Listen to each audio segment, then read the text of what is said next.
Or, je constate que l'alcool est une addiction.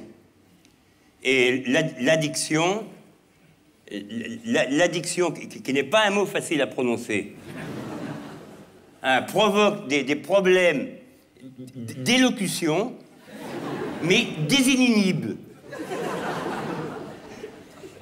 Et il faut reconnaître ainsi que l'eau de feu a permis à des Indiens un peu timides et à des squaws limite introvertis de sortir de leurs réserves.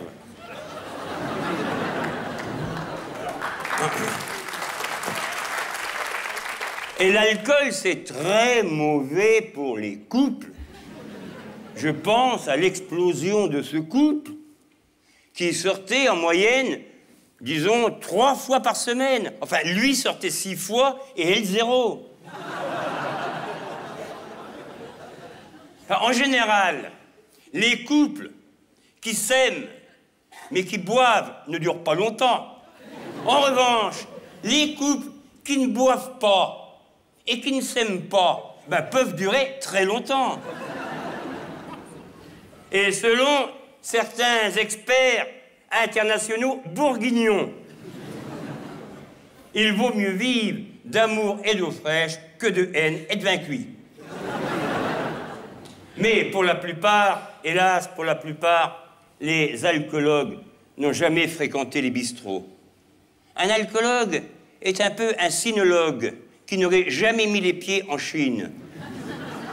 Et j'ai entendu un alcoologue un peu huluberlu, partisan d'une France sans bistrot, dans une Europe sans alcool, mais sur une planète complètement ronde. Se poser cette question. Ces jeunes qui, la nuit, chantent, rient, trinquent, dansent et draguent, ne serait-il pas mieux, tout seul, chez eux, à regarder la télé? Il faut, au contraire, reconnaître la liberté individuelle de chacun.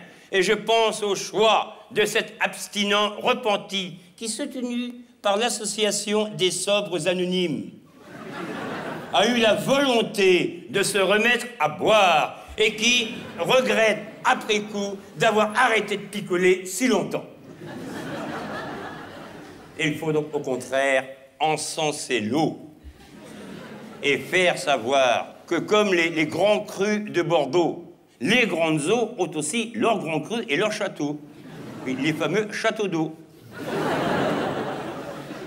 Il faut également promouvoir les fêtes sans alcool qui se terminent beaucoup plus tôt. Et si certains rabat-joie, vraiment des rabat-joie, ont l'évian triste, ou même le tilleul méchant, heureusement, il y a des boutons de train qui ont la Contrexeville joyeuse ou le Perrier gai. Il faut également promouvoir le Calva Light, la vodka zéro et le whisky sans alcool. Et enfin, chanter des chansons à boire de l'eau. Ambiance, et je suis fier d'être vichysois.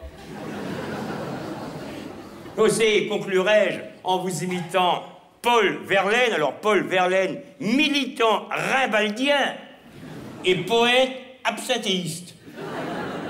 Donc, je me retourne et je me grime, voilà.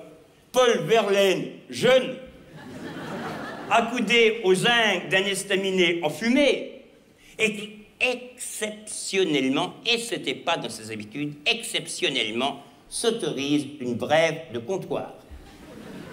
Le vin chaud, c'est bon, même quand c'est froid.